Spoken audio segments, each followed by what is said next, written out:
Hi, boys and girls. It's Miss Stephanie from the Palmer branch of the Easton Area Public Library. And today we have something special happening at the Palmer branch. If you stop by, we will give you a puzzle page.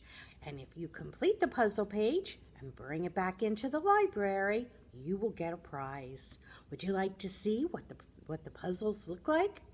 For all of our children that are signed up for the summer reading program, ages 3 to 5, you get to color Mr. Bear. You can color him as best as you can. Bring him back to the library and we will have a surprise for you.